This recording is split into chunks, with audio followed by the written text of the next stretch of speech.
But then you watch a game like tonight and LeBron kicked his ass. He's not ready to be a top 15 guy, but he really, really, really gives a shit about every game. It's great. I love it. This is a long, sustained offensive excellence that when you watch it feels legitimate. We're not going to be nice. What do we care? We're just these, let's call it what it is.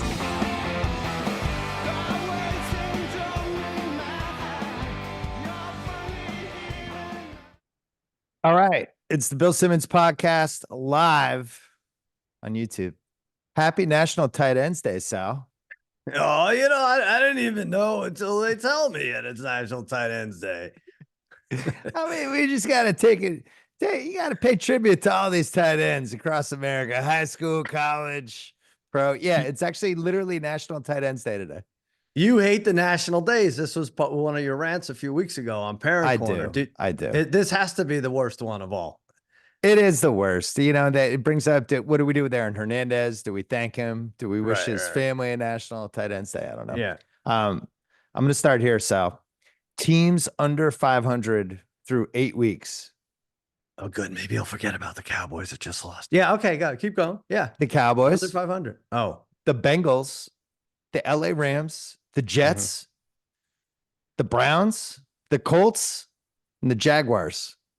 All under 500. We are at 8 weeks, which is almost the halfway point. We can't figure out the halfway point because it's a 17-week season, but just a super weird season in a lot of different ways. But what's out of those teams? Dallas, Cincinnati, Rams, Jets, Browns, Colts, Jags. Most surprising under 500 team. I think I had like 6 out of 7 to make the playoffs.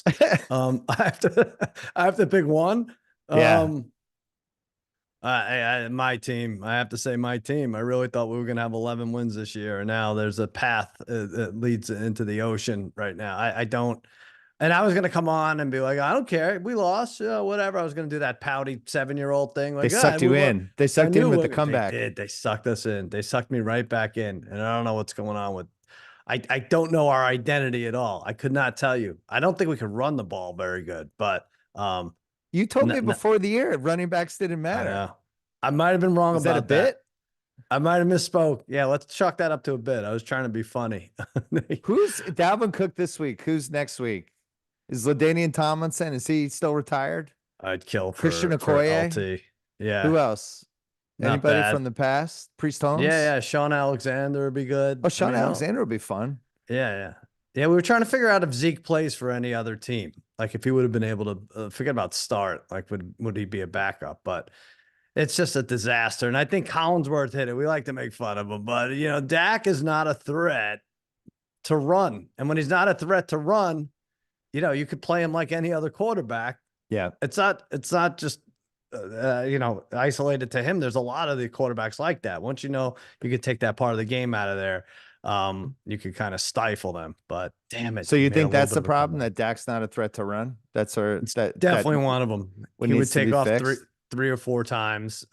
We should have been at this one exactly opposite what I thought. I thought we were going to come out guns a-blazing after the bye because McCarthy actually has a good record after the bye. I thought we'd be ready. Though we'd be pissed off. They have to show that Joe Montana thing at the start of every Cowboys 49ers game. Not that the players see it, but that they should be, they should want to annihilate these guys. And it turned out to be both teams kind of sucked. And then the Niners grinded us out. Then it was just too little too late. Yeah, it's like one of those teams is a round one loser and the other one's not a playoff team. Right. That's probably the Niners. The biggest loser of the day was Dwyane Wade, who had the worst statue of all time. Did you see it? I did. What did you think it looked like? I actually thought it looked like somebody who had emerged from a fire and lived. It was like Jim Carrey's Fireman, whatever his Fireman Ed sketch. Can you imagine having a statue look that bad of yourself? Go like being unveiled. What would you even say? Thanks. There's never been a worse sports statue ever. It got rightfully killed today. I don't even know. It was like Goyam or something. Like who was it? It really looks like a freaky, like some kind of a Lord of the Rings character or some shit. It's so funny. How many guesses would you have taken before you knew that was Dwyane Wade? 10,000. You're like, hey, a famous athlete got a statue today. That would have taken me 700 guesses. I would have guessed Sam Cassell like 500 times first, and then I still would have been wrong.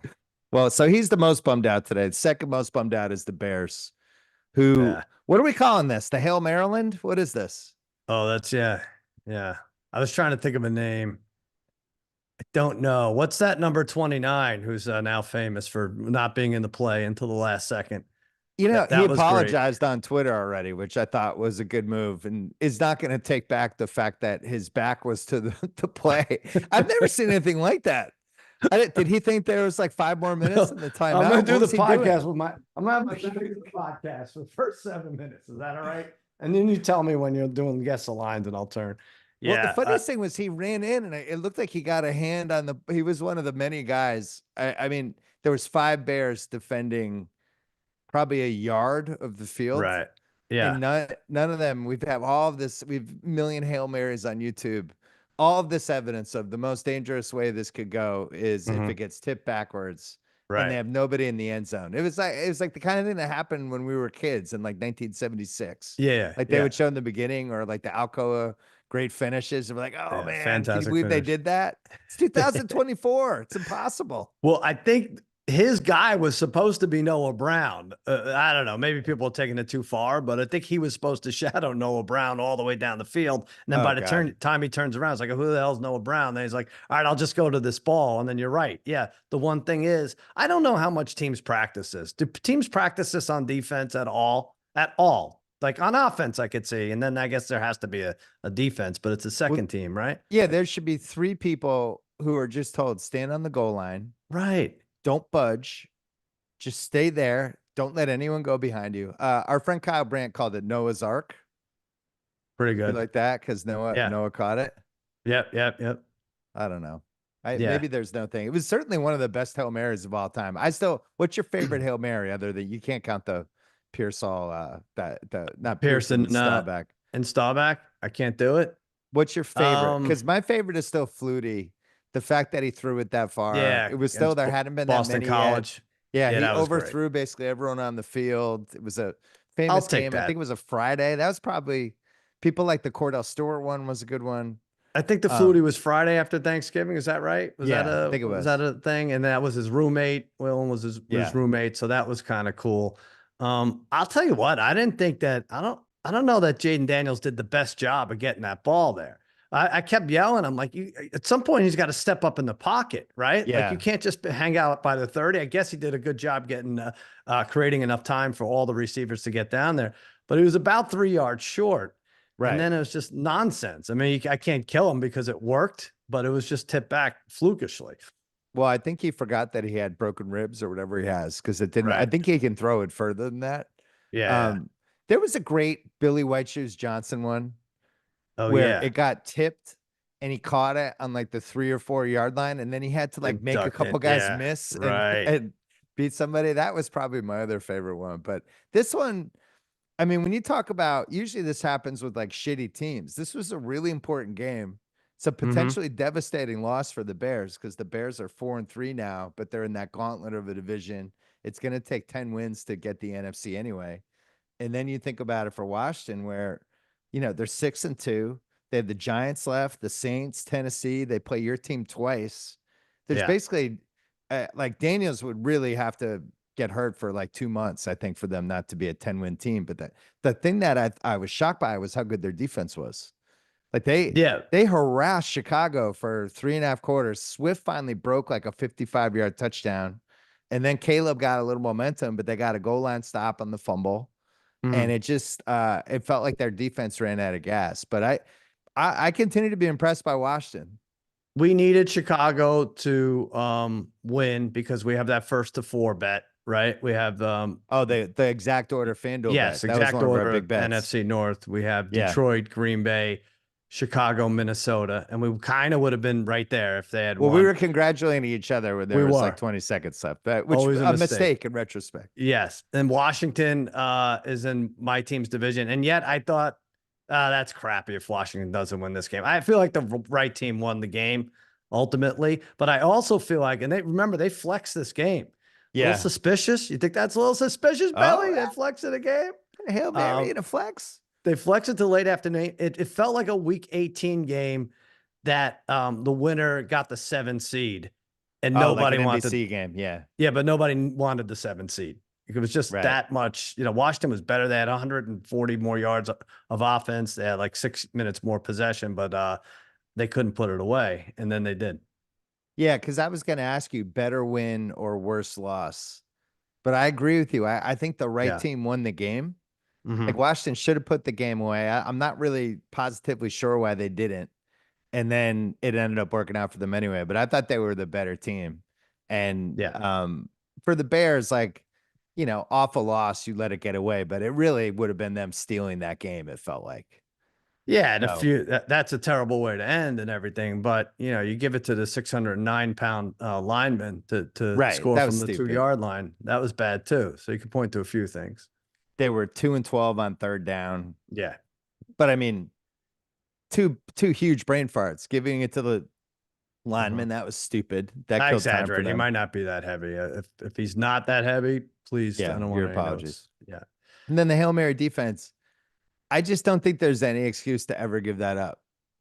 And I know they have to practice that at some point, but there was that, what was the one when Jacoby Myers threw it backwards? That's probably the dumbest thing any team's done this decade. Oh, right. The Pats lost that game against the Raiders. It was a tie game. It was about to go into OT and they're somehow throwing it back. But well, here's the thing. Like they'll let any receiver be in front of them, right? You're making a wall, right? So if you're going to let everybody be in front of them, you'd be dumb to let anybody behind you, right? Especially left unattended. And that's exactly what happened. I don't think they practice it. I really don't. Yeah, you're almost better off having all 11 guys in the end zone in like 3 levels and just doing it that way. We went this long. I didn't mean to save this for later. Where the Washington fans were with the Dan Snyder era, really from, I don't know, since they won the Super Bowl, and it's been pretty rocky, and we've talked about it a lot on this podcast, and Washington fans like Dave Chang, Nathan Hubbard, House obviously have talked about it a bunch. This was an unbelievable Washington football moment. I mean, this was like, this has been such a feel-good season for them in so many different ways, with the number one reason being we don't have Dan Snyder anymore, this reviled owner. Then they get this quarterback who's amazing. He's hurt. He might not play all week. He plays. We end up with this Hail Mary signature moment, and you think like, this is the kind of shit that happens to teams that might have a special season. I don't think they're going to win the Super Bowl. Yeah. But it's the kind of thing that happens when you're like, oh man, the Washington's in round 2. And I'm not actually surprised because this happened and this happened and this happened. But I would say this is probably the most grateful fan base out of the 32, right? Well, for sure. Yeah. Just the turnaround. But our friend David Chang did text us when it happened. And he either said, I want to find it. Did he say it was one of the top 10 happiest he's ever been, happiest times he said he's ever had? He said or sports moment? No, he said it was the top 10 greatest moment of his life. Oh, 10. All right.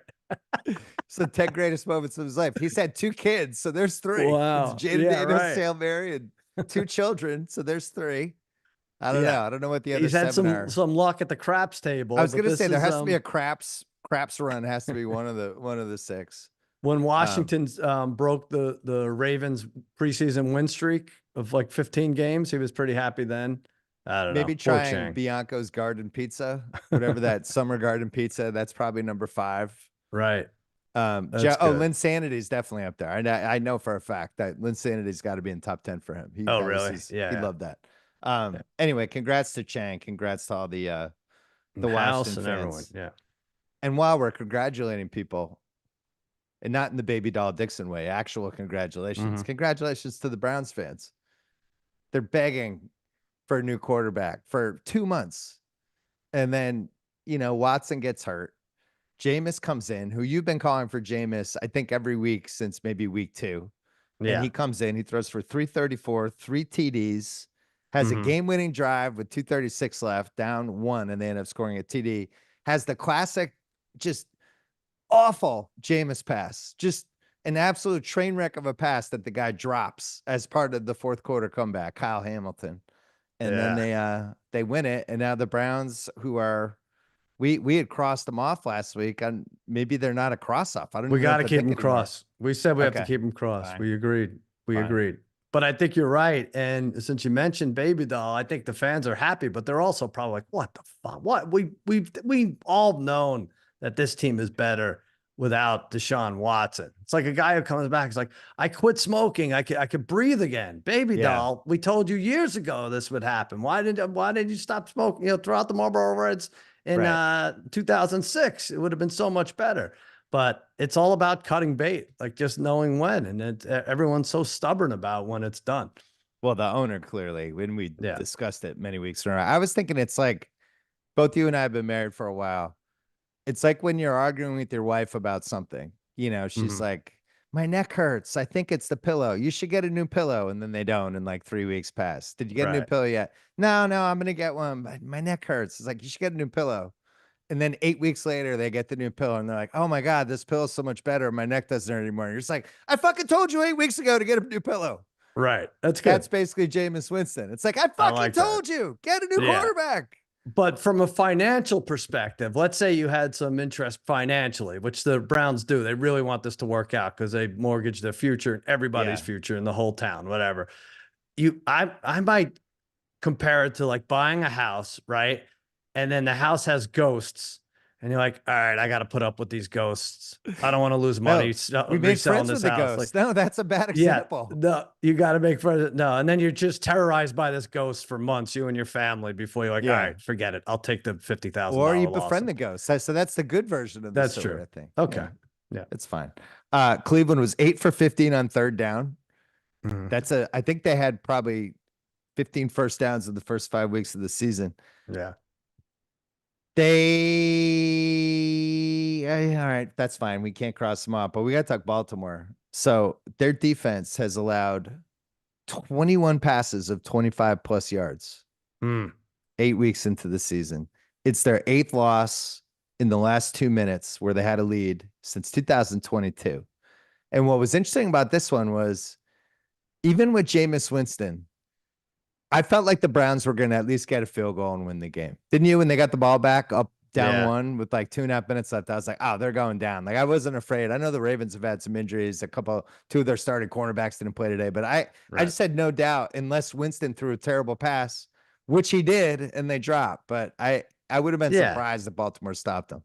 But listen, he threw 3 bad passes. He didn't throw 15, which is what Watson did all the time. And you're right. And back to the Ravens, what did we say? They had given up 84 fourth quarter points in 7 weeks. So now it's 93 in 8 weeks. Oof. That's too many, Bill. That's way too many. Too many? I think it's too many. It might be, they may have enough offensive weapons to keep up and win 10 or 11 games like that, but that's going to kill them in January. Absolutely. Well, it turns out Jameis Winston is better at quarterback than Deshaun Watson. It's one of our big lessons. Cross-off teams. So we're keeping Cleveland, I guess. Pats, Carolina, Jacksonville, Tennessee, Miami, and the Jets, Giants, and we're adding New Orleans this week. So somehow we're at 10 cross-off teams in 8 weeks, which I think is aggressive. But I don't think any of those teams make the playoffs. No, it's fine. But if we did it the other way, I don't know if we would be able to pick. Be able to come up with 10 teams. Right. Right. Yeah, I don't think we could. But that's good. Yeah, I think you're right. I mean, the Saints, some of these teams are unbearable to watch. We're taking a break for the podcast, and we're going to stay here on YouTube because we're going to talk about the Jets. Are the Jets dead? They're 2-6. Is this it? We're done. Are we done with the Jets? They would have to go 8-1. Yeah. Unless you think 9-8 can make it in the AFC, which is possible. But even that 7-2. Rodgers is 7-14 in his last 21 start to finish starts. Right. I don't see it. I think they're done. Oh, I think they're done too. And I don't know why we're comparing them to, I don't even know why Aaron Rodgers is a factor. You got to take a look at this offense. And going into today, they had scored 2 points more than last year's Jets with Zach Wilson. So at 2-6, we would have crossed Zach Wilson off, right? We would have said that's it. And that's why I loved your team today, +7. Now they almost blew it. You had another wisest wager that you're 6-2 in the Ringer Sunday pregame. Congratulations. Thank you for knowing, but I really did like them. I mean, there had to be a little bit of a revenge thing. You have to play with some kind of pride. I think you may have had the bet. Now it all flipped on the Drake. As soon as Drake May got hurt, they're like, oh, this sucks with Brissett. But it's still the Jets. This is still a dysfunctional team. And I know they probably they might have been like 5-3 if that field goal kicker, Greg the Leg, does his job. He's cost them 3 games. Right. But he don't cost put them 4 points today. The PAT was massive. It completely changed the game. Right. I did you think in a million years he was making the 44-yarder? Like in a million years? No. There's no way that was going through. It's weird though, because guys are nailing 57-yarders to the middle of the net. Like, so why is Greg the Leg not good? But also, it's weirder that he's still their kicker. I mean, I thought he was gonna be done last week. We assumed he was gonna be the fall guy last week, and he wasn't. I think they just look like assholes if they fire like 2 components in a week. They have to spread out. You got to spread out your. They don't look like assholes. No, they're good. They've saved a lot of face. Well, Brissett came in and he threw for 132, 16 for 24. It was the best he's played all season. Mm-hmm. I think they would have won that game with May. I mean, the Jets defense was impotent. Mm-hmm. They had 1 sack. They weren't doing anything. And, their offense wasn't any great shakes either. But this was a disgraceful loss because the Pats aren't good. The Pats were like somehow kind of pressuring Rodgers. You got to give it up to Mayo. He took a ton of shit all week from everybody, including me, and he deserved it. Yeah. And calling the team soft, all that stuff. But that team rose to the occasion. They in the fourth quarter really fought for the game. Like, you got to hand it to them. The receivers, they must have had 7. I don't know how closely you watched it, but they must have had.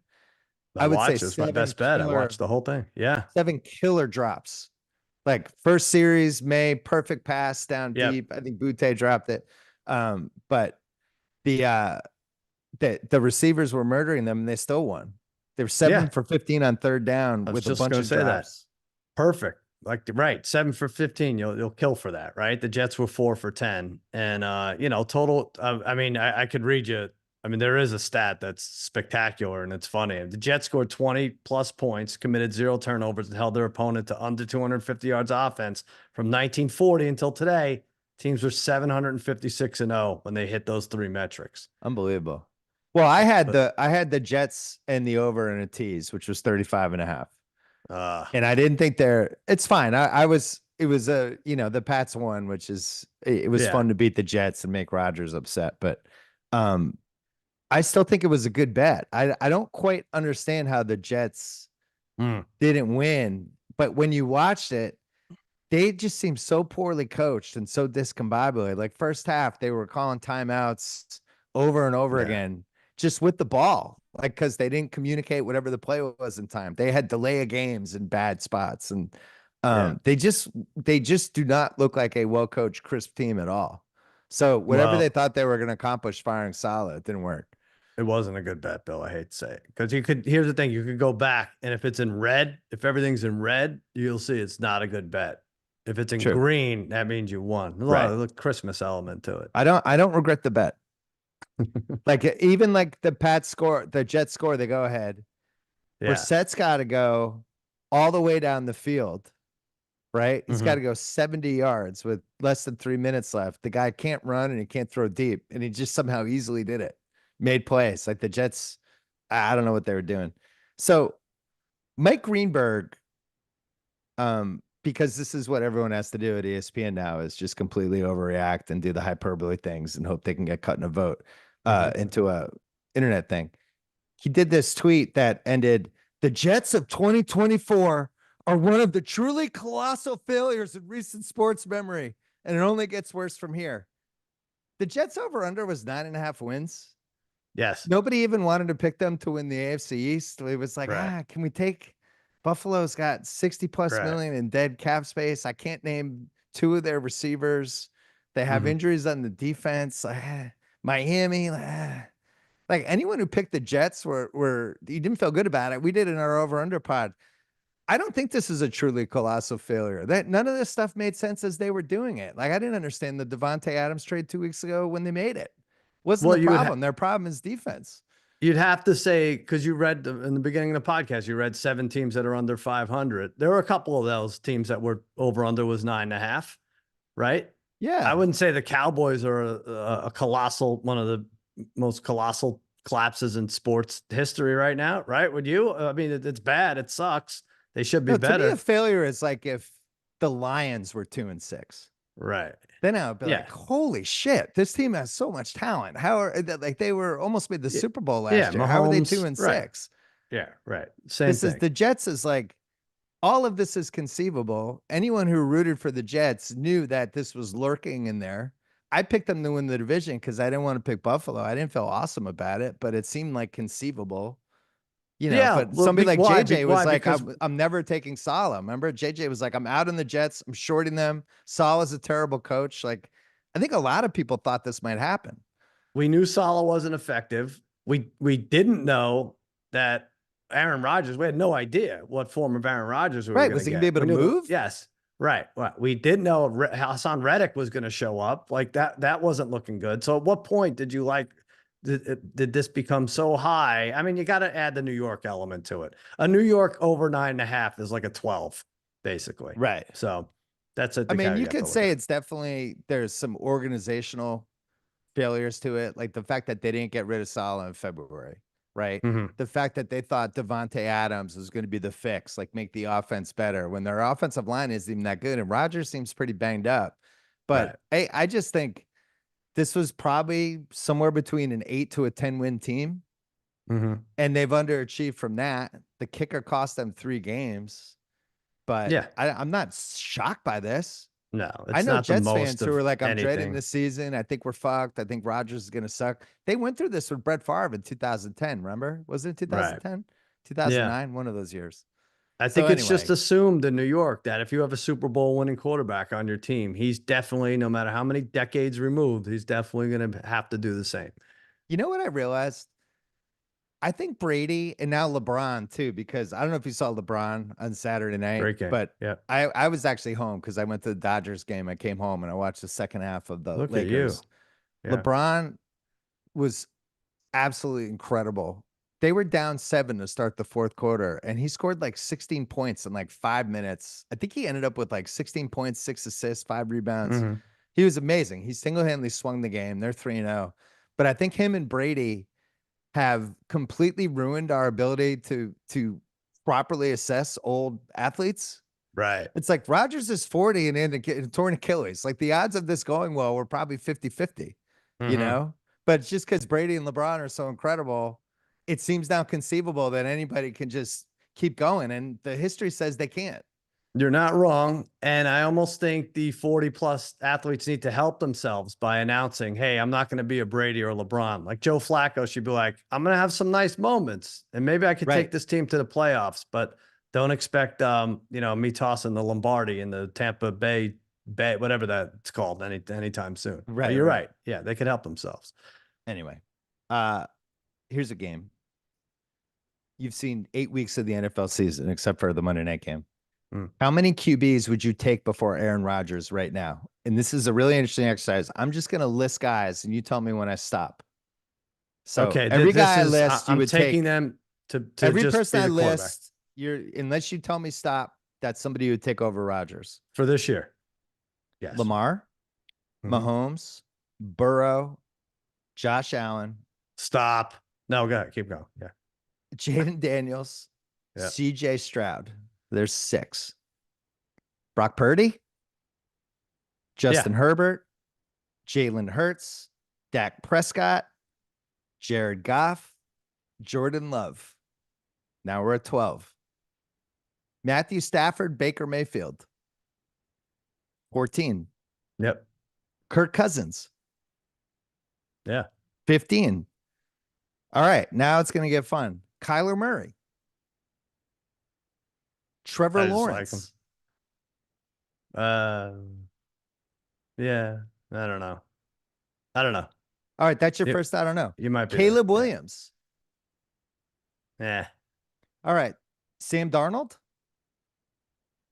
Right there. Same. I mean, some of these have to be the same, right?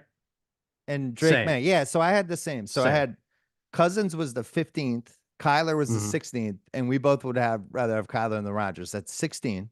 So now he's in the bottom half of starting quarterbacks, and it's him, Lawrence, Caleb, Darnold, Tua, Drake May, whatever that group is. So he's in, no doubt about it. You don't even have to do all that. They have something called stats and QB ratings Yeah, and but I think QBRs people and all still that. feel like Yeah. he's a top 10 QB, and he's just not. There's no scenario where he's a top 10 QB anymore. He's banged up too. Like I'm not going to make certainly not going to make an injury excuse for him, but he just doesn't look like. I feel like he's constantly thinking, "Oh wow, there's 9 more weeks, and that's if we don't make the playoffs, and then there's more." Right? Doesn't he have that look to him? Like I can't. I'm not going to make it to the finish line. He looks like like he's like a marathoner on mile 16, but he's got like a pulled hamstring. I'll tell you, he's done another magical thing. It's got to be the 5G, but yeah, keep going. He's done another magical thing. He has gotten our cousin Jimmy back invested in football again. Right. He knows what happens on Sunday afternoons. You couldn't have said that since 2005. So congratulations to Aaron. All right, a couple more questions. Did the Falcons win the NFC South today? Yeah, and maybe the NFC East too. I don't know. Yeah, they beat the 4-4 Bucks. They've beaten them twice, so the Bucks would have to be a game higher than them. They're 5-3. The Falcons. They have the Giants left: New Orleans, Carolina, Las Vegas, and Denver. And I don't really, even if Cousins got hurt, I mean, they took Penix 8th. He's 23 years old. He could probably come in and hold the fort. And I just feel like this is a wrap now. Plus Tampa, you felt the Evans Godwin thing today. Even though Mayfield was good, he had a lot of completions. He was able to move the ball. They had more total yards. But guess what? Really nice to have those guys. I'm mad at us, meaning me and you. We had a plan. It wasn't even a concept of a plan. It was an actual plan that we're going to wait 3 weeks and then take the Falcons, and it would have been about even odds or something. And then even before this week, it was minus 210, and now they're minus 370 in the South. And they swept Tampa, who's the only team that's going to compete with them in that division. I don't need to see Derek Carr's comeback. It's fine. How many touchdown passes for Kirk Cousins last 4 weeks? Does he have 11? 10. Does he have 10? Yeah. Now imagine they have no pass rush and Tampa was able to hang around in this game, partly because Atlanta can't do anything. Imagine if they had somehow Shio Kapati and I talked about this on Thursday. Imagine if they had taken one more defensive guy at number 8 instead of Penix. Right. Yeah. Would have helped. Tampa had 432 yards today and they lost. One other thing that happened in this game is Kyle Pitts. Is he alive? Is it official? Is he did our 5-year odyssey? Are we at the finish line and we can now put him in a fantasy lineup and feel okay about it? The tight ends. I'm glad you brought this up, Bill, because it does happen to be National Tight End Day. It is. Congratulations again to the tight ends. But maybe this is something with tight ends where, trying to think, because Kyle Pitts, Mark Andrews, probably on a lot of waiver wires, 3 weeks ago. Goddard was another one. Yeah. And now like Mark Andrews is the top tight end in the league or right up there. It's very strange with them. And I wonder if the too deep and everything else is affecting it. But yeah, 4 for 91 yards and 2 touchdowns. You can't sit him in fantasy now. No, there's a lot of pretty good tight ends that are all around the same. And I don't, there's no rhyme or reason to starting whoever. Here's another question. I think the Bills have locked up the AFC East even more than anybody. I told you 4 wins ahead of everyone else in the division right now. Yeah, it was one of your. It was. It's us. We all have it. We have the AFC figured out. We have Chiefs, Ravens, Texans, Bills on a parlay that basically pays even odds, right? Yeah, that's gonna win. I'm not shook by any of it. Even the Ravens. I know their defense is bad, but most up in the air division for you. Would you go NFC West or AFC North? AFC North has Baltimore versus Pittsburgh. NFC West has 3 teams now with 4 losses: the Seahawks, Rams, and Niners, and they're all playing each other in the future. And the Niners seem like a guy gets injured every week now. It's just part of watching a Niners game. Somebody's going to limp off. But I personally would say NFC West, but what would you say? Yeah, I'd say NFC West. Now, maybe we're stupid to look at 49ers minus 130 and say, oh, McCaffrey's going to come back soon. Why aren't we just jumping on this? Another team was 130. That was the Falcons. We let it go. But the Seahawks are last in terms of odds. Like they were at the right. Then 2 weeks ago, and we were like, oh man, they're They got their ass they're kicked winning today. by default. But yeah, you can get them at 5-1, and then the Cardinals could play with anybody. We had, when we did our futures draft, one of the bets I liked was 3 NFC West playoff teams. And I can't remember. It was like the odds were really good on it. And I just thought, I didn't know who it was going to be. And I'm still not totally sure who it's going to be, but something weird's going on with Arizona. They had no business whatsoever beating the Chargers on Monday night. I still don't know how it happened. It was the classic touchdown fumbled through the end zone where you're like, the other team's winning now. It's a lock. And then today, it was almost a take the game off the TV. Miami has this game. And then Arizona kind of hung around. All of a sudden, they're stealing the game with Chad Ryland making the winning kick. The dude who literally got the Pats Drake May last year because he was such a bad kicker. So now the Cards are somehow 4-4 and have gotten their ass kicked a couple times. I don't really They're get not bad. And you look at that box score, everything's pretty even, right? Like Tua came out strong, but I think there was a little bit of a nobody believes in us. Nobody believes in our travel plans. They played Monday night and then they have to go cross country, play the Sunday 1 p.m. game. And then they just stuck around. They got the running quarterback who moves the ball, and they were right there against the Dolphins, who I don't again, that's there. You can't circle any team on their schedule for a win. No. Like Tua, I thought their plan with Tua was, everyone was so worried about him playing this week. It was just like, you have to throw the ball in 2 seconds or less. Yeah. Just make a decision quick. If it's not there, just sail it. Like, don't keep it. Don't hold it. Yeah. The NFC West, I have no idea what are the odds in that division? We should probably do this. So Niners are minus 130, Cards plus 420, Rams plus 490, and Seahawks 5-1. What do you think's the best bet out of those 4?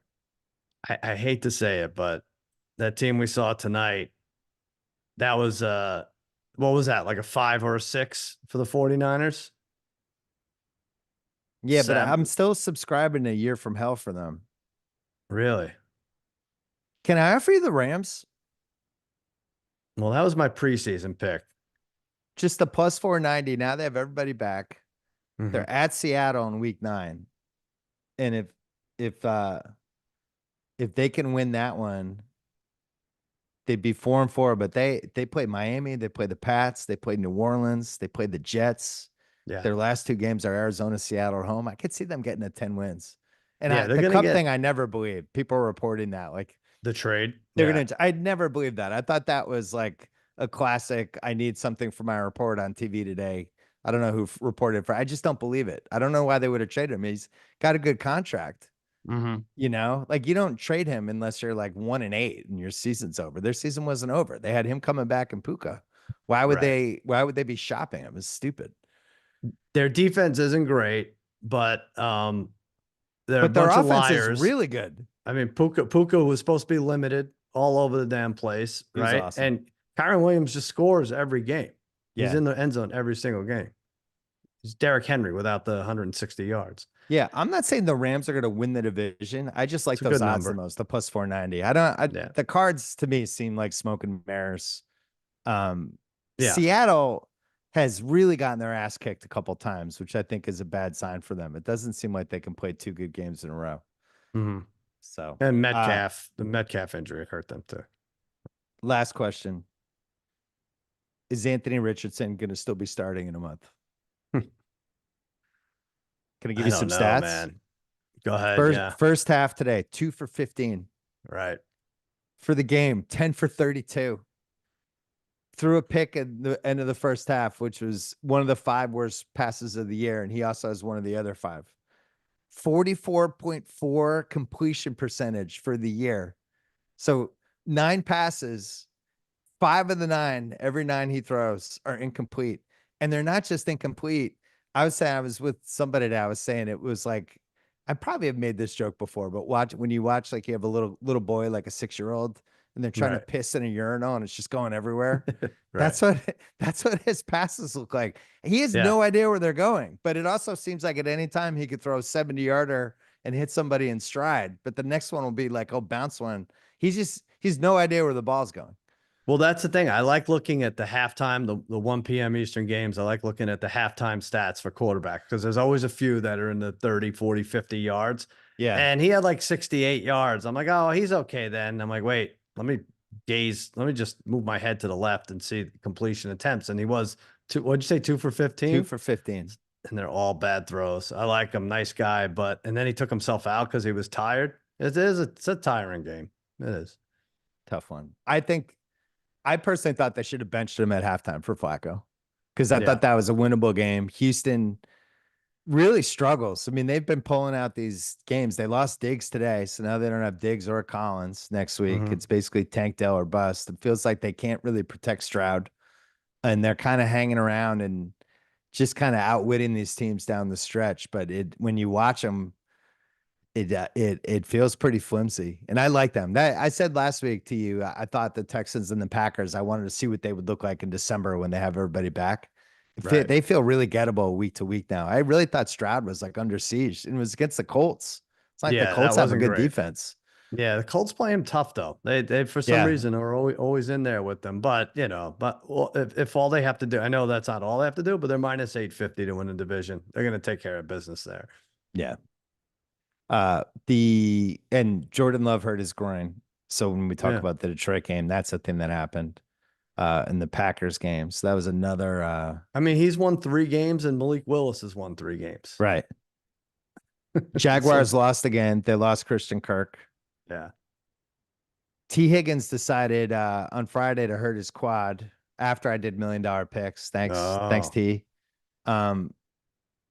And I ended up having to try to hedge the Bengals bet that I already had because I thought they're going to throw on them all game. They got killed by the Eagles. I almost want to cross them off. I know we can't, but that is. Well, we do this every year. There's a 3-5, 2-6, 3-6 team that turns it around second half. And we won't have next week at the top of the pod. We'll try to figure out who that team is because it happens every year. We know it's going to happen. And they're a candidate. So we'll be over the hump, the 9 games for some. So yeah, it will have to be somebody that's 2-7 or 3-6 or 3-5, like one of those records. That's fine. But the Eagles, sure, they look good. They made some plays, but I also think if you're playing the Bengals with Chase and that's it, there's also some awful Zach Taylor play calling. I can't say he's been awesome this year. Some weird 4th down stuff. The Chiefs beat the Raiders but didn't cover. Right. The Lions killed the Titans. Favorite.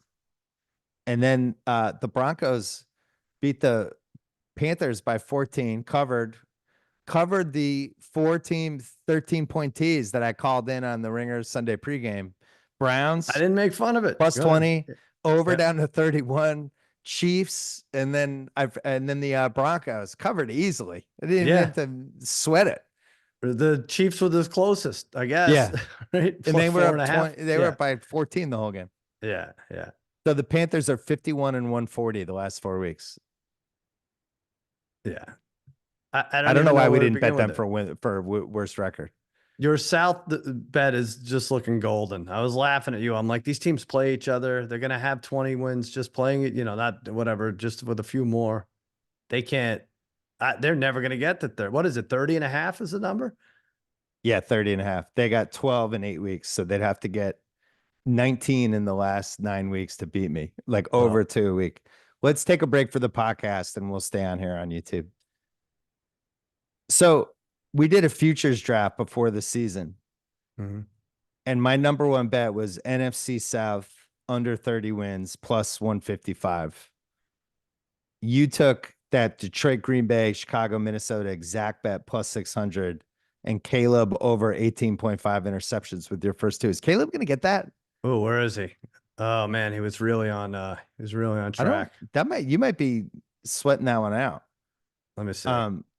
Some ones that we hit though during this, Mahomes, Stroud, and Lawrence 4K yards was plus 403. I think that's going to hit unless somebody gets hurt. Houston AFC South plus 100. I had that one's going to hit. You had Cousins comeback player of the year plus 430. Is he the favorite now? Who else he's got to be. Well, it was Rodgers and Cousins were up there. Oh, you've got that. Yeah. Walker for the NFC West rushing leader. All the Niners guys got hurt. Yeah, he takes it's him or James Conner. Yeah, I guess he's got hurt. Williams is good too. Yeah. I had Detroit for the 1 seed plus 480. That's looking good. This one hurts. Hutchinson, most sacks 11-1, and he was cruising. He got hurt. Well on his way. Yeah. You had Tyreek 13 TDs, Oh, plus yeah. 360. That's not happening. But you had Lamb most receiving yards in the NFC East plus 115. I think that will happen. Ooh, well, right? because Who's AJ beating Brown that? got He'd like hurt. almost 200 today. Yeah, if Neighbor stays hurt, yeah, it could be all right. I lost on Pats being last winless team. I have the Seahawks over 8.5 with the Pats under 4.5, 3-1. You had Pats worst record, Lions best record, 36-1. That's still in play. No. You need one more Panthers win, probably. No, the Panthers, you're so good with that South bet because the Panthers are going to win 2 more games. So, what are you at, 14 then? Yeah, you're set. You had Atlanta, KC, Jacksonville, and Houston all to make the playoffs minus 160. That's not going to win. And then we could keep going. But those were our favorites. One of the ones was NFC East, more wins than the NFC South, minus 175. Good. And we love that one. So the NFC West, 3 playoff teams, that was plus 550. You had Daniels, offensive rookie of the year, 6-1. I know that. That was a great one. But we hit a lot of these. Seahawks playoffs plus 168. I think that's in there. Harbaugh coach of the year, et cetera, et cetera. What are we going to do with the money? With all the money? With all the fake money, I didn't actually win. All I want is for us not to look terrible when we do these futures. I know. Like I have that NBA super boost, OKC 55 plus wins, Cleveland 45 plus, Phoenix 45 plus. I'm feeling great about that. And they boosted that to like plus 280, something like that. We got to hit the boost. We got to treat our people right. They hang on every word we say. We're looking out for the people. Hey, today's guest, the Lions, is brought to you by Workday. Get the whole band together with Workday and pair finance and HR on one platform for an epic performance. With Workday AI at the core, you'll make confident decisions faster than ever, and certainly faster than Bryce Young today. And you'll drive flawless business and finance operations with an agile platform that constantly evolves to future-proof your organization. Be a finance and HR rockstar with Workday. Visit workday.com to learn more. Guess the Lions. Week 9. Before we do guess the Lions, here's the playoff picture. 6-win teams: Detroit, Green Bay, Washington. Philly's 5-2. Atlanta's 5-3. But then Chicago's 4-3. Seattle, Tampa, Arizona, San Francisco are all 4-4. So the NFC is like, we're not going to know what happens for 2 more months. No. AFC, KC 7-0, Buffalo and Houston 6-2, Pittsburgh's 5-2, Baltimore's 5-3. That's 5 teams. Then you have the Chargers in Denver. Denver's 5-3. The Chargers are 4-3. Indy's 4-4. There's going to be an awful AFC playoff team. Yeah. I think it's official. So. Yeah, we're going to be we might be able to bet against Bo Nix in a playoff game. Denver is well, that's kind of how I felt about Chicago and Washington, but fans of both cities will be mad. But I was like licking my chops. I felt like, oh man, who was salivating more? Me knowing I could bet one of these teams in the playoffs, or the 2 seed that is actually going to play this team in the playoffs. But yeah, Denver doesn't seem ready to me just yet. I know they beat up on the Panthers. It gets a little rough for them coming up, but their over under was 5.5. They're at 5 already. Like that could be Buffalo hosting Denver as like That's 10.5 point favorites, right? Yeah, that'd be a fun one. MVP Josh Allen is the favorite on FanDuel at plus 320. Lamar is plus 350.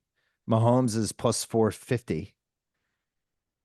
Goff is 7-1 and Daniels is 9-1. And I don't think anyone else is really in the mix at this point.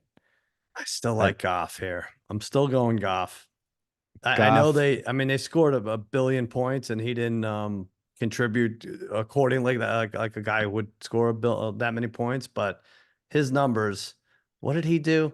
He has in the last 4 games, he has 13 incompletions and they have 23 touchdowns. Like you show that stat to the Panthers coach, and he's like, what league is that? Right. Can I get in that league? That's ridiculous numbers. He's like, can I get in any league? Yeah. Dave Canales, who fake punted from, did you see that one today? I did. Yeah. The desperation fake punt on a bad team that goes terribly is the announcer never knows what to do. Right. That's like, oh boy, just when you thought it couldn't get worse for the Panthers. It's like one of those. They're just like so bummed out. The announcers of the Panthers Broncos games might not know what to do anyway, but just Yeah, because true. they're putting that slot. Well, But yeah, there was some Antonio it's Pierce. Chris Myers. Let's just say who it is. It actually wasn't. It was one. It was down. Whatever. Chris Myers says, "I'm right here." Hey, but Pierce not kicking that field goal on fourth. I don't know if you want to talk about it real quick, but against the Chiefs, I think he could have cut it to 4. And then I mean, they had 1st and goal at the 1. It was like 4th and goal from the 3. Like, what do you need to see? Your team's going backwards. Bring the field goal. Now's when you bring the field goal kicker out. Pierce's field goal decisions this year have been one of the secret joys of YouTube TV's multi-view. It's either Jaden Daniels' Hail Mary or Pierce kicking the field goal to cut it from 8-5 last week. Right. That were my 2 favorite moments of the year. That was the best. He's so good. And it's still a 1 touchdown game.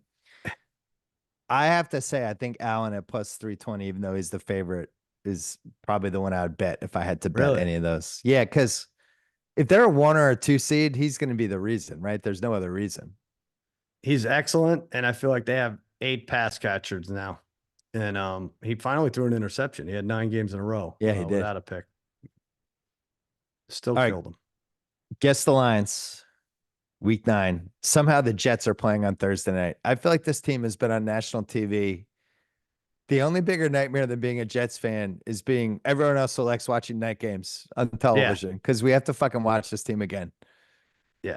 They didn't, the schedule makers got like bored or something. They put the Jets, the Steelers, and the Giants in some kind of like bingo hopper. And they just kept, they're like, all right, we'll just, you play Thursday and you play here. And then you'll play each other 6 times and we'll have you against the Texans on Halloween. Well, this is in New York, or I guess in New Jersey, which I don't know if that helps the Jets. I think people will be surly. I think alcohol will be served and consumed. And I don't think it's going to be a happy sporting event to go to. The good news for the Jets is that the Texans are down to 1 receiver. Now, from what I saw today, I think they could probably run the ball and with the ball in them. But I have the Texans as favorites. I have the Texans favored by 1.5 at the New York Jets. All right, here's what infuriates me. The Texans are a lot better than the Jets. And I'm not just saying because one team's 6-2 and the other's 2-6. So I also had the Texans favored, but by 3. And I thought it was a little light. The Jets are favored by 1.5. Oh, wow. The Jets are favored by 1.5. Wow. What do you need to see out of the Jets anymore? Well, what you saw today was a team that, they seemed like they wanted the season end, except for a couple guys. Can they play a capable quarterback and survive? I don't like this line. This makes me want to skip the week because I'm not going to do well the rest of the games if I can't hit this. Where do you think this line ends? Well, maybe it'll flip. We've seen 1.5 slip the other way, like 2. But oh no, Texans are favored by 1. Jets are favored by 1. Yeah, it would have to. Oh, I'm sorry, it did flip already. I'm sorry. It did flip. The Texans are 1.5. When I wrote it down an hour ago, it was Jets 1.5. That's what I picked. So I hit that exactly. You got it exactly. All right. I was just insulted that the Jets at one point was favored. It's like you got it exactly. I feel like you're on the Jets with the how you did that. You got it anyway. Yeah. Sunday marquee game is great. Lions at Green Bay. Sadly, we don't know if Jordan Love what his status is going to be. I just picked it like he's going to play because I assume he's going to play. I have the Lions by 3. Wow. So you think Jordan Love the Lions, but well, you get it anyway. It's 3.5. Okay.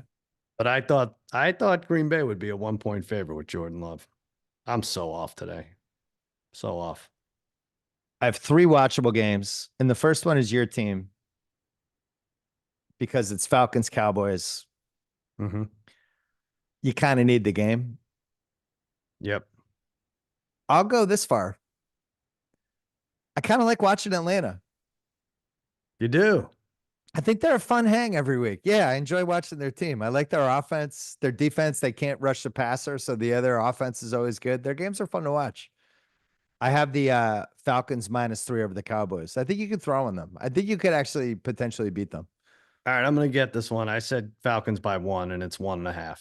But it probably will move up to a number you have. Yeah, it depends what version you're getting, right? If Cousins is in sync and Kyle Pitts is alive, and, Mooney and all those guys are, clicking on offense, great. So they're fun to watch. But if it's 17-15 and they're trotting Koo out to kick a 54-yarder, that means something or doesn't, I hate that version.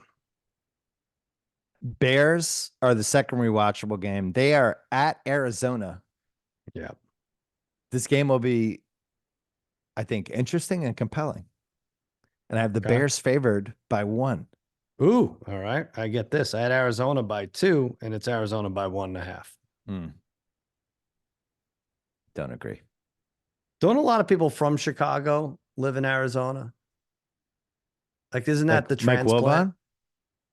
Is it? Yeah. So he's one. Yeah. I think there's a lot like that's like it's a little closer to Illinois to just like zoom down there. Yeah. I don't know what the point is, but well, yeah. I mean, if you had the two residents thing, fans. Yeah, you balance it. You got to get out of Arizona in the summer. In Chicago, that's the most fun time to be in Chicago. So. Right. A lot of Bears fans, that's what I'm saying. Well, didn't they used to be? They were the Chicago Cardinals, right? Cardinals. Yeah. They moved from Chicago to Arizona. Right. Yeah. Before our time, please. Let's way before our time. There was something on, speaking of Chicago, there's something on Instagram of all of Walter Payton's touchdown throws. Really? He was by far the best non-QB thrower of anyone who did that. And I was thinking, I still have him number 1 for any running back I've ever seen, Walter Payton. And we didn't get to see him that much in New England. I mean, it was only like every once in a while, but we'd see the clips. But I just thought like he was the best at everything. I don't know if there's been anyone like him since. He was dazzling. They say it's like Jim the Brown natural before him, but yeah, he could do it all. You know what? And as a quarterback too, let's go back to your list of who's better than Rodgers. Would you rather have Walter Payton or Rodgers? 1978 Walter Payton or Rodgers? Forget 78. Right now, I would take Walter Payton. He was so good. Who's your number 1? Would you say Emmett just out of loyalty? Well, I would, but I mean, what are we saying? Because like best to watch was Barry Sanders. There's no doubt. Yeah, but if I'm trying to win games and win the Super Bowl games. Emmett close. If I had one game, I would take Emmett. Yeah. If I had a whole season, absolutely Walter Payton. But I thought Emmett for one game with a decent offensive line was getting you 155 yards. And he was going to move the chains 11 times. We're probably forgetting names like Dickerson and guys like that, but I even put like Terrell Davis pretty high in terms of like. So that's the other one for me because it was a short prime, but those 2 years where it just seemed like he could run 45 degrees and go 6 yards a thing, he'd be the other one for me. And the 21st century guys, I don't know. A lot of people would have Tomlinson here, and I just never, he never quite got there for me. As good as he's better in fantasy than real life. Peterson, I don't know. Last one for the watchable, Seahawks Rams. It's in Seattle, and I have the Seahawks by 2.5 over the Rams. That's exactly what I had. It's 1.5 though. Ooh, it's 3-3. 3-3. Fairly watchable. I have some real losers in here though. Go ahead. I did something today because we had the 8 early games today, by the way. Mm-hmm. I did the multi-view for the big TV. I put Green Bay, Jacksonville on its own TV on the side. And then I had the other 3 games, Browns, Miami, and Buffalo. I had them on a 3-team multi-view, but I kept clicking. That was the one I was controlling with my finger, like on the remote. Kind of kept on the Browns, but if it was a commercial, would zoom back for all 3. I watched 8 games at the same time. I was really proud of myself. What a world this is, right? Yeah, so did I. And you didn't mention Red Zone once. You don't need it. Red Zones, listen, those are Red Zones for the kids. They're giving us people the like games. my son. Yeah, they're putting filet mignon in front of us. Why are we grabbing the mashed potatoes? Come on. Fairly watchables. Buffalo is home for the Miami Dolphins, and I think this goes right into the Vegas zone. And it's Bills by 5. That's what I said. It's 6.5. Ooh, out of the Vegas zone. Well, they beat them 31-10 week 2, right? Yeah, they killed them. Yeah. If I'm playing the Dolphins after watching that game, I'm playing everybody tight. And I'm making Tua try to hold the ball for 2 seconds because I think he's under direction not to. Right. Browns home for the Chargers. And you could have argued this should have been a watchable. Mm-hmm. I have the Browns favored by 1.5. Oh, I got this right. I had Chargers by 2. It's Chargers by 2.5. That's stupid. I don't agree with that. I don't even like this Chargers team. I don't know. Did you watch? So you had that game on a multi-view? Oh no, I watched that. That was a late later afternoon. game. Yeah. I watched that game. Yeah. Yeah. That I look at that. I'm like, I feel bad for everyone who has to sit in traffic because they bought tickets to Saints Chargers. Disgusting. I'm on some threads about there are 10 receivers picked in the first 37. Mm-hmm. Harrison, Neighbors, Odunze. The Pats had the 34th pick in the second round. Brian Thomas went 23rd. KC traded up for Xavier Worthy at 28. You want Ladd? The 5 guys I really like. Ricky Pearsall, 31, look good tonight. Mm-hmm. Leggett on Carolina. He's at least done a couple things. Keon Coleman, I think, has been good on Buffalo, 33. We had the 34th pick. Traded back with the Chargers. They took Ladd McConkey, 34th. We took Jalen Polk, 37th, who I think has the worst stats of any receiver who's had over like 10 targets this season. Somehow the Pats have done it again with second round receivers. I don't know how we do it. How many? I'm not crossing him off, but I'm just saying I was thinking about it as Ladd McConkey was like the star of the Chargers game. No doubt. Did you cross him off your fantasy teams? He was on at least 2 of your fantasy teams, Jalen Polk. Not anymore. He was waived a long time ago. Right. Yeah. So we had the 34th pick. We traded back for the 110th pick. Traded back 3 spots and went from 137 to 110. So they moved up 27 spots to not have Ladd McConkey, who just seems like he gets open and makes big plays all the time. And actually catches the ball. It used to work out for you all the time. Catches the ball, like everyone else on the Patriots. Washington's at the Giants. Yep. I couldn't go higher than 4 in this. I have Washington by 4. You get it. I said 2, and it's 3.5. I don't know why I said 2. That was dumb. It's 5-5. Ravens home for the Broncos. This was 21-18, right? Who won this? Washington won the first time, 21-18. Well, that was the one where they didn't have the backup kicker. That's right. And then couldn't. That's right. They had to go for it when, Yeah, Washington didn't score a touchdown. Yeah. Ravens Broncos. I'm putting the Broncos right away on money line underdog alert because wow. Because after a loss? Huh?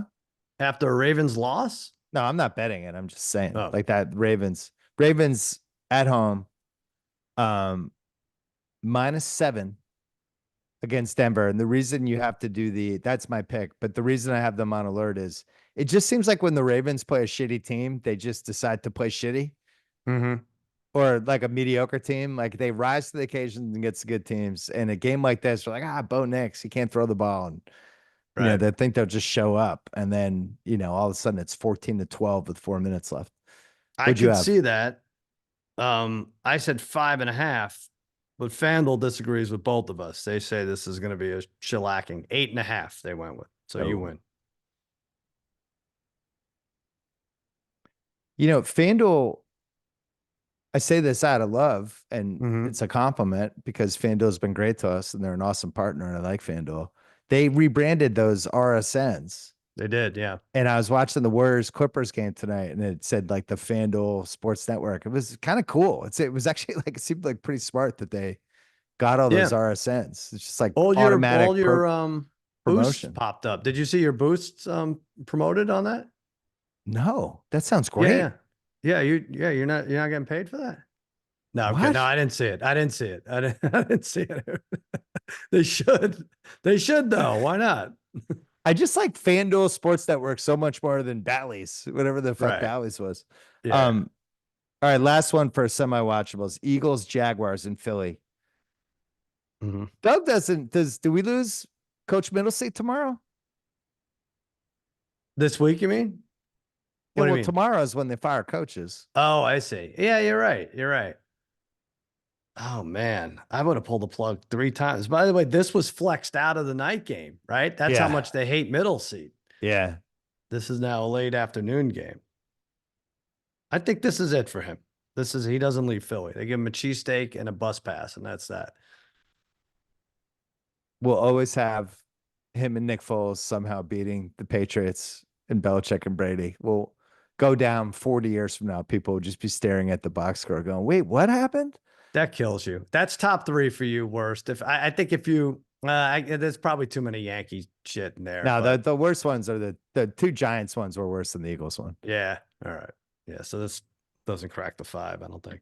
The first Giants one, they played better than us. Like, I know we were supposed to win, but that team was running on fumes, and the Giants played great that game. They beat the shit out of us. They deserved to win. The second one was bullshit. I don't know how we didn't win that game. They really like that. That second Giants team has to be one of the worst Super Bowl champs ever. I have no idea how we lost to that game. Gronk was hurt. I lost a lot so of money stupid. You watched that game. I actually watched that game 2 summers ago, and I was just like, how the fuck did we lose this game? Yeah. Eagles, Jags. I have Eagles -6. You're closer. I said 5.5. It's 7. Can we urge America not to tease the Eagles? You won't do Eagles? No. And what team do? Keep the Eagles out of your dirty mouth. You wouldn't do no. it. Really? Don't trust the Eagles. You don't think they're back on track? Don't trust the Eagles. That's true. You did warn us, because when you said Sirianni's got that swagger, and then it goes the other way, right? Yeah, don't trust them. Yeah. Okay. Hoop Facta, 2 games. The Bengals are home for the Raiders. The Raiders are officially unwatchable. Mm-hmm.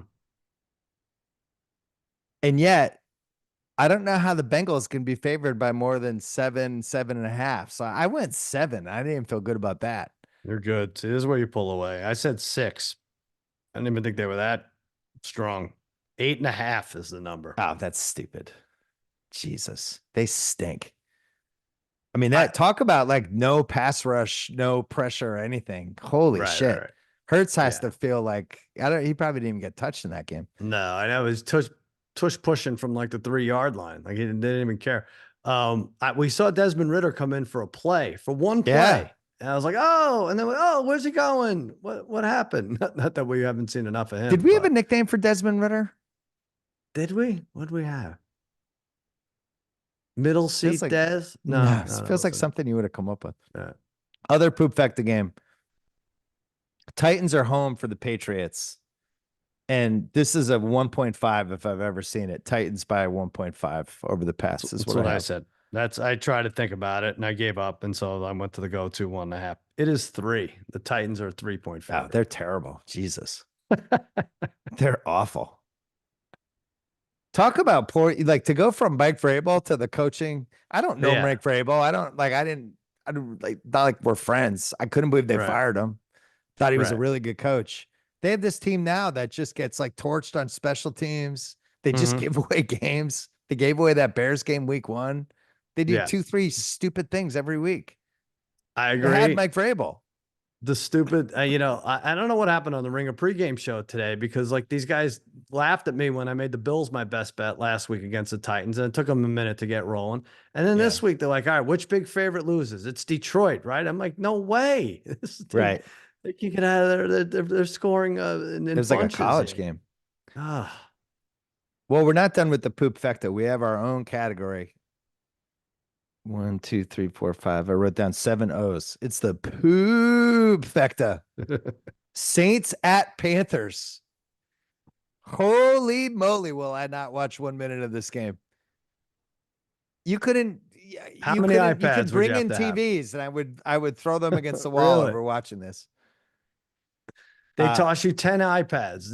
The Apple Store brings them to your house. No, not putting. My goal next week is to not watch a single play from this game, unless it's cut into a game I'm watching where they're like, let's go to Carolina. Well, we already saw it. There was a 47-10 in the original. Right? Was that week when we were talking about the Saints with the 99 Rams? No, they've lost 6 straight. Yeah. I have Saints -3. Okay. This floored me. And you get it again. I think you won the week at this point. Yeah. I said 2.5. It's 6.5. Well, this is Raheem said this on the Sunday pregame show today. which is excellent. You should watch it on YouTube TV every week. Thanks. Cousin Sal's on it. Thanks, 11 man. o'clock on Sundays. YouTube TV. Put in your library on YouTube TV. YouTube TV, great product. And then it's right there. And Raheem was like, his model had them, 16 points behind every other team? Right. Yeah. Which Minus is like 16 kind of being borne out week to week to week where they're just getting slaughtered. Yeah. So, yeah, maybe that's why. 6.5. Well, I guess Carr's coming back.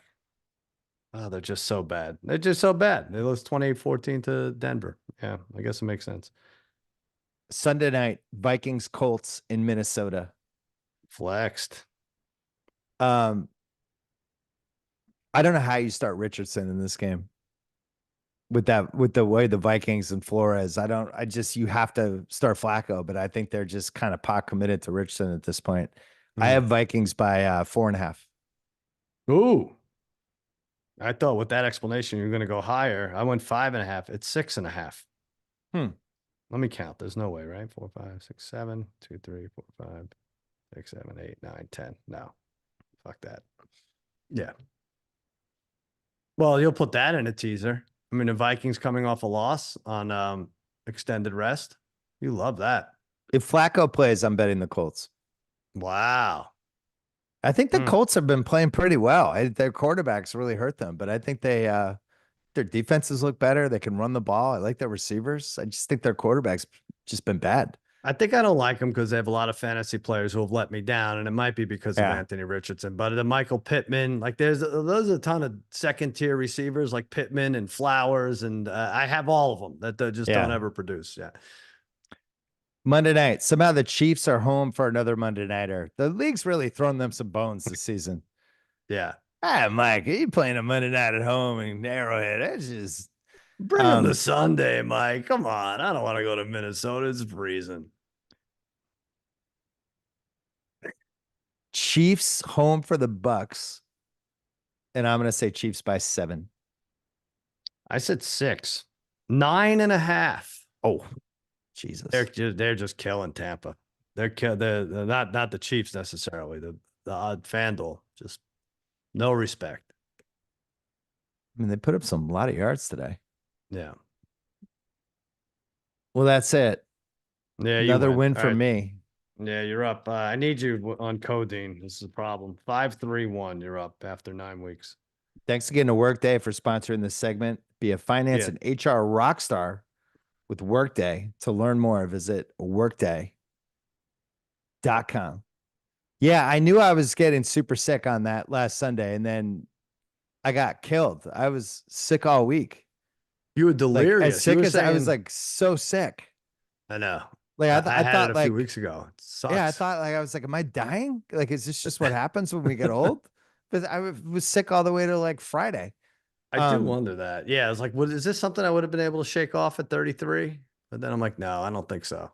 The good news is on Tuesday or maybe Wednesday, one of those days, I couldn't get out of bed. I needed something to watch, and I'd gone through all the Sopranos seasons. I'd finished season 7. So I was like, do I just run it back and start in season 1? I was like, nah.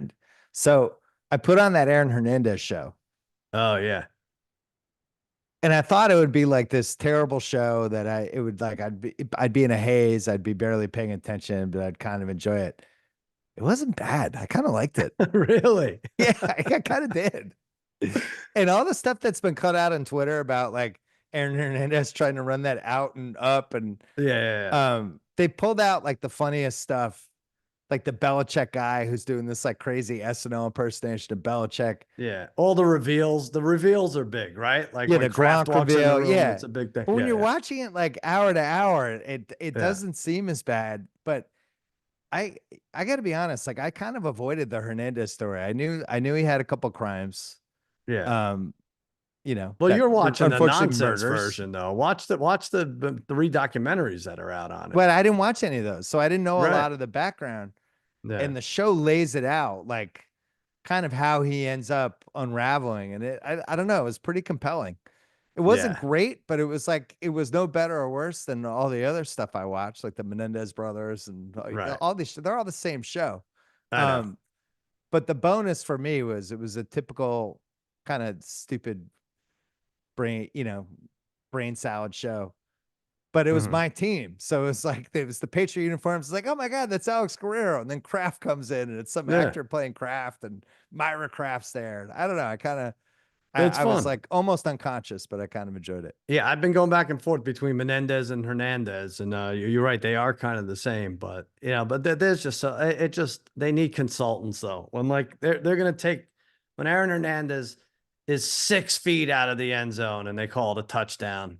Like, come on! If I want that, I'll watch the real agency games. I've wanted to do forever. The sports movie, sports TV consultant agency. How is that hard?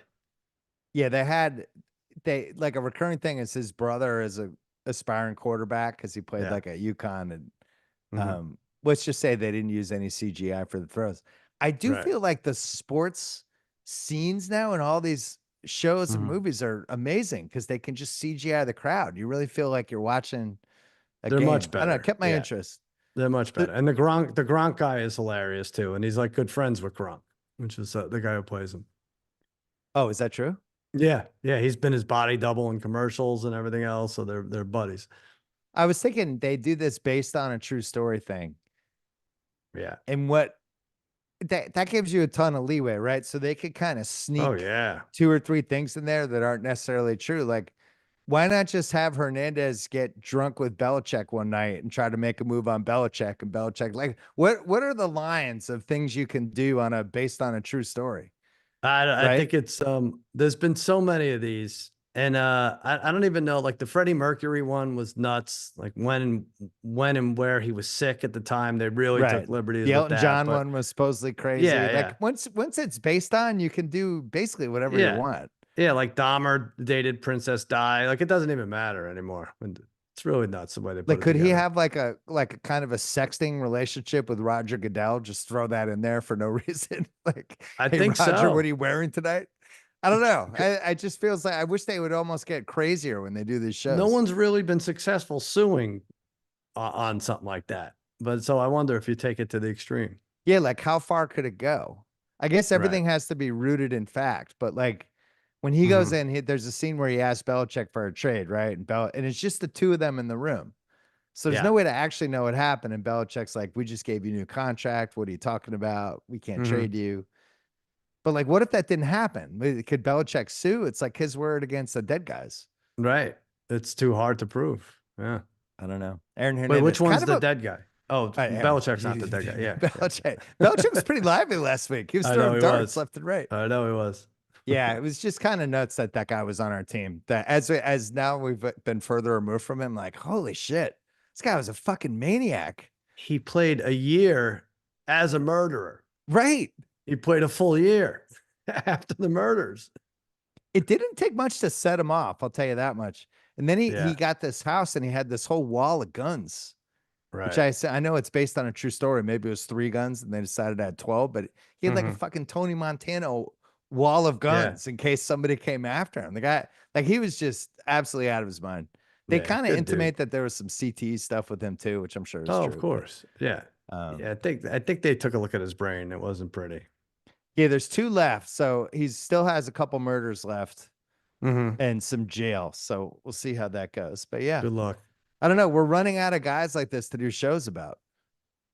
Yeah, you're right. They're almost going to have to start running back things that they've already done. Like, I know they did Bundy 5 years ago, but maybe just like bring him back again.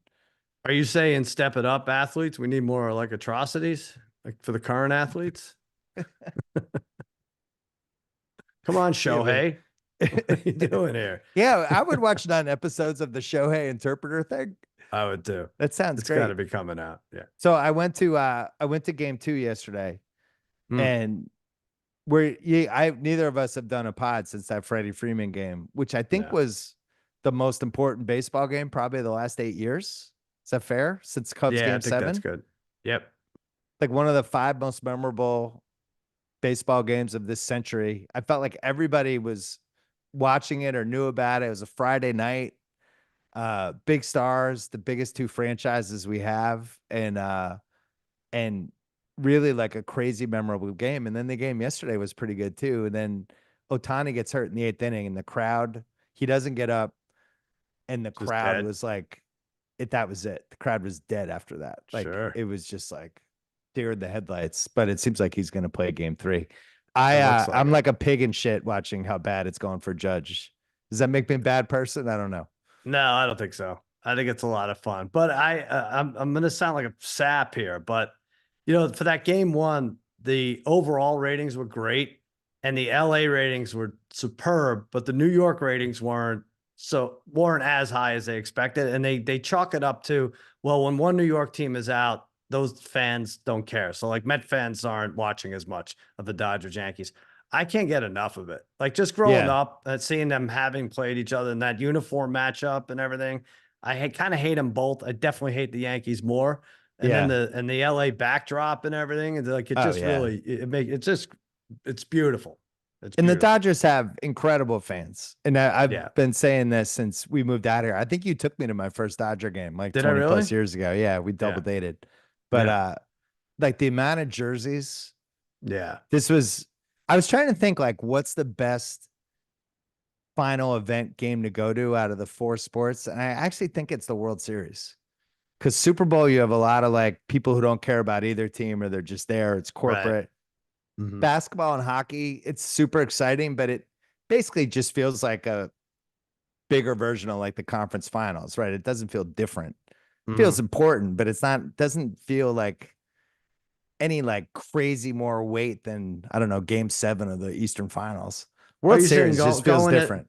Going as a non-fan, like you're not. I mean, I know you're. I'm saying whether you're non-fan or a fan, it's just there's a different vibe to it. It really feels like so special. Like they have all the stuff before the game, the banners they put up, the special hats with the logos that sell out immediately. Like everything about it's all good. But the intensity, and I don't know, you can make a case that there's for all those sports is intense. But when I went to game 2 of Mets Dodgers.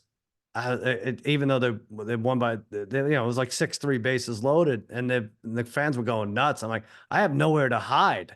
I want to hide somewhere. I want to be home right now. Why am I doing this to myself? So that's a tough thing to match. I wasn't driving yesterday, but we left after the bottom of the 8th because the Dodgers were up 3 runs. And I think we would have stayed if it was a 1-run game. I also wasn't in charge, but it's a 2.5-hour decision.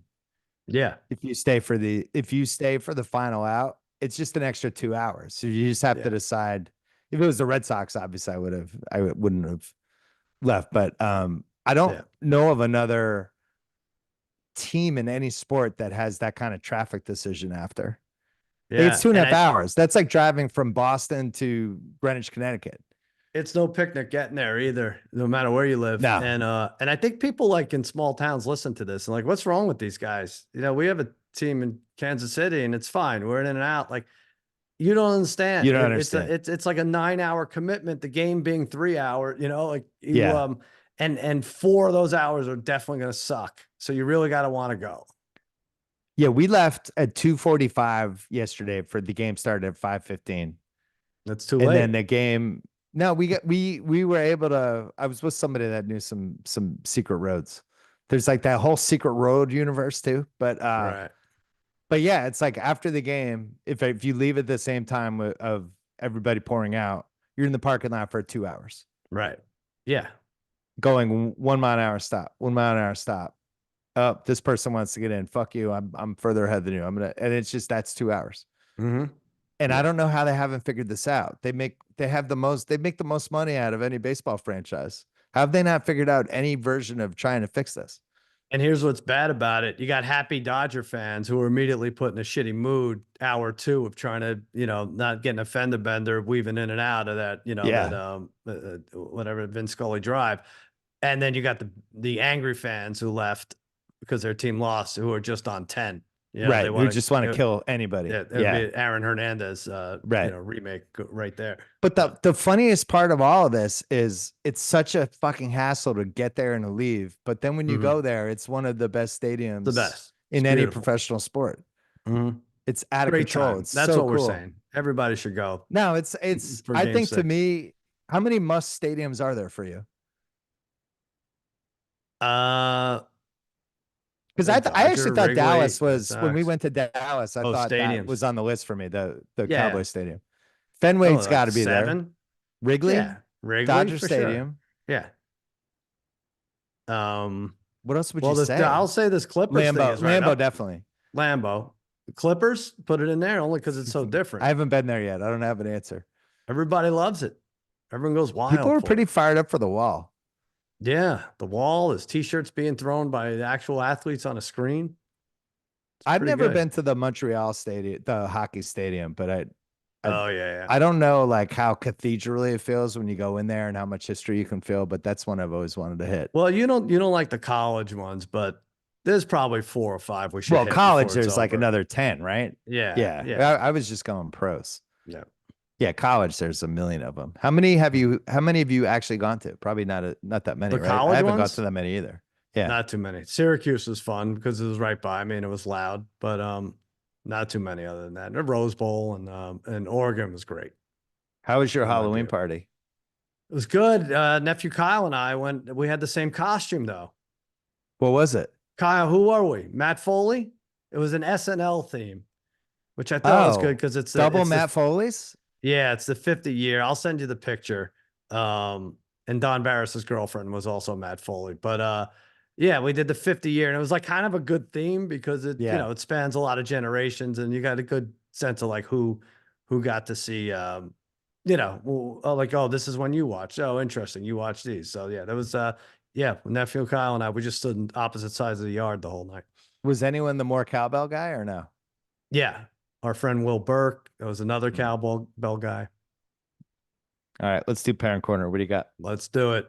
All right, so I mean, I got so much stuff. It's at a wrestling tournament, 6:15 wrestling tournament Saturday.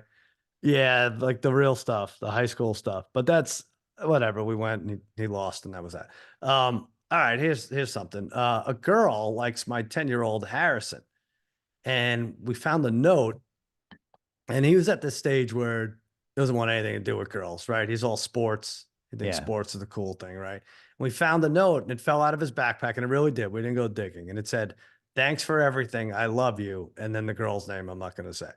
It was like, "Thanks for everything. I love." What are they? Love you, Aaron Hernandez. What is going on? He's getting thanked. Why do you know Aaron Hernandez? What's everything? They take off to Aspen after school. Like, so after we had to ask him about it, and he immediately gets defensive. He's like, "I don't even know her. It's not for me. I don't care." Like 3 things that could not all 3 be true. And I was thinking, like, when I was 10 or 11, I had my first girlfriend, and my parents did this to me. And you hate it, right? And they're like, "Oh yeah, you like her and she likes you. And where are you going to go? You're going to go after school? You're going to go somewhere?" And I'm sure my parents did it to them, but it's not the right thing to do, right? Because I'm just pushing him further away, right, from the whole thing if I'm making fun of him. So is there any way to make fun of the situation? And so this is my wife and I talk about this a lot. She's like, "You make it worse when you make fun of Ben. He gets mad." Right. It's like, but it all works out. I don't know how to converse if I'm not making fun. Like, what? No, I can't just become another human being.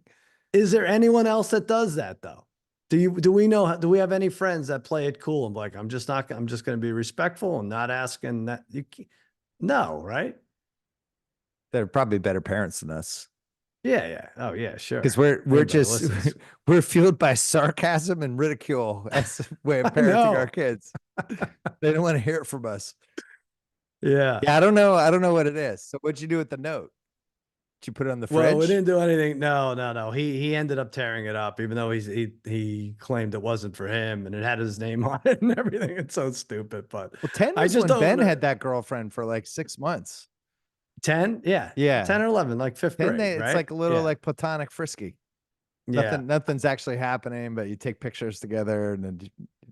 But it all works out. They're okay, right? It's not gonna be like, "Oh no, my father made fun of me, so I can't touch a girl until I'm 27. Oh, Mike, I'll tell you about Harrison, man. He's already a ladies' man. You kidding me? He's 10 years old. He hasn't even got through puberty, Mike. Look at his balls sticking out of his shorts. He doesn't know left from right. That is one horny 10-year-old, Mike. We don't have control of these kids anyway, right? You send them to school as a boy, they come back a girl. You know, the teachers could do it without your permission. It's crazy what goes on. Happens all the time. The boy stuff only gets worse. Yeah. So Harrison's a lot like Ben. Yeah. It's only just wait. But it flips, right? Because Ben was like, girls are yucky too for a minute, wasn't he? Yeah, and then it completely flipped. Right. But hated questioning, hated being interrogated in any way. Yeah. Gets mad all the time. We can never get information from him. Who is that? What happened with her? Oh, leave me alone. My parent corner, my son really wanted to go to this Tyler the Creator listening party at the Clippers Arena tonight. And he never really asked me for anything. Obviously, I have connections with music and was able to help out with some tickets, but we had to use this Intuit Dome thing. Have you downloaded that app yet? I haven't, but I heard it's not easy. First of all, it has 1 star on Apple, which I think is maybe high out of 5. Super hard. But so the person who's getting the tickets, they were trying to transfer it to him and it wasn't working because he signed up today. Maybe there was like whatever. So they had to transfer it to me. And then I couldn't transfer it to him, and he was on the thing. He's now yelling at me. I'm like, all I did was try to get you with it. Now it's my fault. I don't understand why you can't. They just like instantly start turning on you. And I'm in Intuit Dome hell. Then I'm like, you just log in as me. Just put it on your thing, log in as me, and you'll be able to get the ticket. He logs in as me. It locks out the account. Now I have to change my password. Oh, shit. I'm trying to watch Niners Cowboys and prepare for the pod. He's yelling at me. It's just going back and forth. Now I changed my password. It's on. I got to figure out how to transfer it. And it's now my wife's involved. Now she's yelling at him. And all this is going on during the first half of the game as I'm trying to figure out guest lines, all that stuff. And it's just this 2-hour odyssey. And then I don't hear anything for a little bit. He's panicking. Third quarter of the game, I don't hear anything for a half hour. And I'm like, hey, did you get in? And he just replies, yeah. No, thanks to you. No, thank you. No. Yeah. Oh, I forgot to tell you. That was really nice. Thanks. I'm so glad I'm in. I'm pumped. Hey, I know I was a pain in the ass. Sorry. Just yeah. 3 words, 3 letters. Yeah. So that was it. That's what it is when you're trying to do something nice for your son. Are you still mad at you? If you were a good dad, fucking dad. Into a dome. It's so stupid. You wouldn't have to change your password. I would have gotten in 10 minutes before. Yeah. I don't know that this Intuit Dome with these where they measure your biometrics and they take pictures of your face and nobody else can use your account and you can't transfer tickets. We might have gone too far. Well, and it's cashless once you get in, and like you wave it like a wand and you just take food. I don't even think there's a concessionaire from what I was told. Like you take food and it knows what you took. It kind of like from a mini bar. It does feel like a 2006 JKL bit that you would have done. Right. Where you go in and you just take like $700 of food and try to see how much you can get through without actually paying for all the whatever. I don't understand it. It's a little creepy though. I don't know if I like it or not. Apparently there's like 2,000 cameras in the building and they can photograph everybody at all times. They know when you walk in. It's definitely, I guess, what the future is going to look like. And then there's the cheering section and all that. The wall. The Durant said it was good. Yeah, he said it was all right. I'm going next week, so I'll be able to. All right, you got to report back because I'm excited about this. All right, that's it for Parent Corner. Anything else you got? Yeah, Through the Ringer with Tate Frazier. He's a delightful man. Lots of fun. We got Against All Odds a couple times on Ringer Podcast Network, the Ringer pregame show, Sundays, and on Cousin Sal's winning weekend this Friday. I should have you guess who my guest is. Major Aaron Hernandez? It's Aaron Hernandez. Tyler the Creator? Shit. Well, that wasn't fun. You guessed right away. Yeah. How about this? I'll give you 3 guesses and I'll give you these 2 hints. He was featured. He starred in a movie about sports gambling, and Matthew McConaughey. Oh, you son of a bitch! Well, that was an easy hint. I like to for the money. Yeah, no, I shouldn't. It's a good movie. All right, you didn't think it was like Paul Newman? Piven was like the Chad Millman character in it. Yeah, right. I got Matthew McConaughey. That's fun. So you like Two for the Money? I kind of like it. CR wants to do it for rewatchables. I want to watch it again because I remember, because we're nuts, and I know the premise was a little bit out there. Yeah, but I'm gonna watch it again. All right. Cousin Sal, as always, good job by you. Good job by you, buddy. Don't forget, you can subscribe to this YouTube channel. You can follow us on Spotify or all your podcast platforms, and you can watch all the clips and videos on the Bill Simmons channel. You can catch Sal as well on YouTube TV, The Ringer Sunday pregame show, 11 a.m. Bye, Sal. See you, bud.